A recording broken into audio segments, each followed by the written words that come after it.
আসসালামু আলাইকুম ওয়া রাহমাতুল্লাহি ওয়া বারাকাতুহু। আলহামদুলিল্লাহ ওয়াসসালাতু ওয়াসসালামু আলা রাসূলিল্লাহ ওয়া বাদ। সম্মানিত দিনী ভাই বোন, এখন আলোচনা করব অসুস্থ ব্যক্তির সিয়াম সংক্রান্ত 8টি প্রশ্নের উত্তর নিয়ে।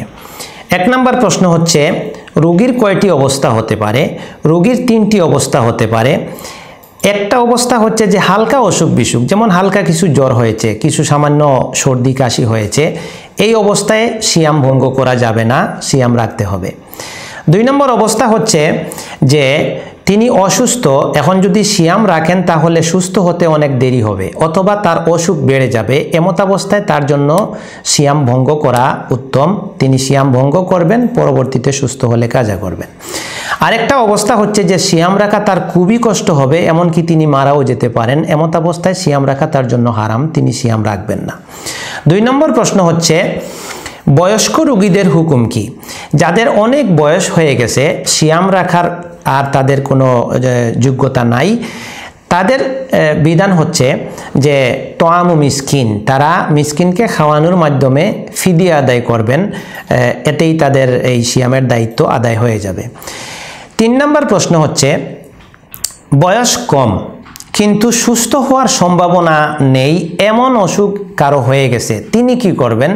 তারও ওই বয়স্কদের যে হুকুম, একই হুকুম, তিনিও ফিদিয়া আদায় করবেন। 4 নম্বর প্রশ্ন হচ্ছে, ফিদিয়া কিভাবে আদায় করতে হবে? ফিদিয়া হচ্ছে তোয়ামু মিসকিন, একদিনের সিয়ামের বিনিময়ে একজন মিসকিনকে খাবার দিতে হবে। এটা যদি 30 জন মিসকিনকে জমা করে মাস শেষে একসাথে খাওয়ায় দেওয়া হয় তাহলেও আদায় হয়ে যাবে, কোনো অসুবিধা নাই। আর যদি কেউ মিসকিনকে বাসায় এনে না খাওয়াইয়া খাবার দিয়ে দিতে চান তাহলে সেটাও সুযোগ আছে। ওই তিনি যে দেশে বসবাস করেন ওই দেশের প্রধান যে খাদ্য, ওই খাদ্য থেকে অর্ধ সা তিনি মিসকিনকে দিয়ে দেবেন।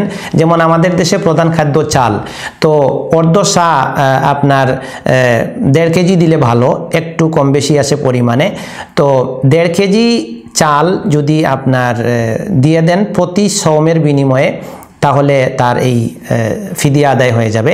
এখানে একটি কথা উল্লেখ যে অনেকে এই সওমের কাফারা বা ফিদিয়াটা টাকা দিয়ে দেন। আসলে আল্লাহ সুবহানাহু ওয়া তাআলা বলেছেন ফিদিয়াতুন তোয়ামু মিসকিন, এই ফিদিয়াটা হবে মিসকিনের খাদ্য দানের মাধ্যমে। তাহলে আল্লাহ সুবহানাহু ওয়া তাআলা যেভাবে কোরআনে বলেছেন আমরা সেইভাবেই আমল করার চেষ্টা করব।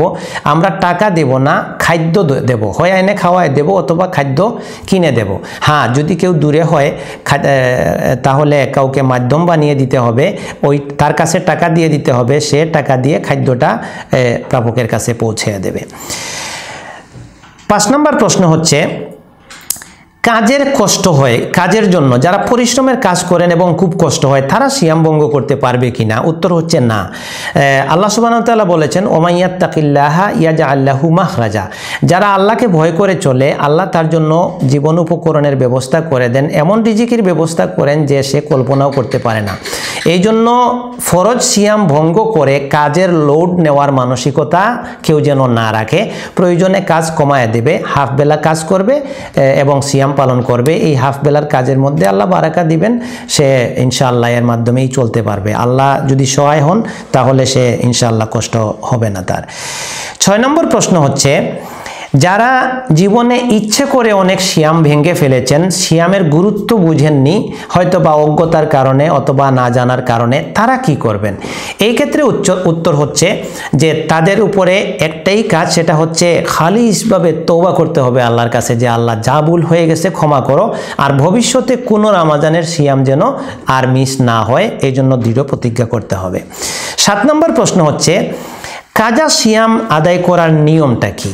কাজা সিয়াম আদায় করার নিয়ম হচ্ছে, যদি সম্ভব হয় যত দ্রুত তাহলে দ্রুতই আদায় করে নিলে ভালো, কারণ এটা হচ্ছে একটা জিম্মাদারি, আর এই জিম্মাদারি যত আদায় করে ফেলা হয় তত তাড়াতাড়ি আদায় করা হয় ততই ভালো। তবে যদি কোনো ওজরের কারণে কাজা সিয়াম আদায় করতে দেরি হয় তাহলে কোনো অসুবিধা নাই, এই জন্য আলাদা কোনো গুনাহ হবে না। আয়েশা রাদিয়াল্লাহু আনহা বলছেন, সহিহ বুখারীর 1950 নম্বর হাদিসে আসছে যে আমার রমজানের কাজা সিয়াম থাকতো, কিন্তু আমার ব্যস্ততার কারণে আমি পারতাম না, পরের মাসের রমজান চলে আসতো, তাই তিনি শাবান মাসে এই কাজাগুলো আদায় করতেন। আরেকটি কথা, যদি কাজা সিয়াম কারো দায়িত্বে থাকে আর কোনো কারণে দেরি হয়ে যায়, পরবর্তী রমাজান চলে আসে, তাহলে রমাজানকে ঠিক রাখতে হবে। ওই রমাজানের সিয়ামের পরে যাইয়া গিয়া মানে কাজা আদায় করবে, এটা সুযোগ আছে। তারপরে আরেকটি বিষয় এখানে পরিষ্কার করতে হবে যে কাজা সিয়াম আদায় করার ক্ষেত্রে ধারাবাহিকতা শর্ত কিনা। না, ধারাবাহিকতা শর্ত নয়। কাজা সিয়াম একসাথেও রাখতে পারবে, আবার মাঝখানে বিরতি দিয়ে গ্যাপ দিয়েও রাখতে পারবে, উভয়টাই সুযোগ আছে। 8 নম্বর প্রশ্ন হচ্ছে, যারা সিয়াম রেখে মারা যায় তাদের কি বিধান?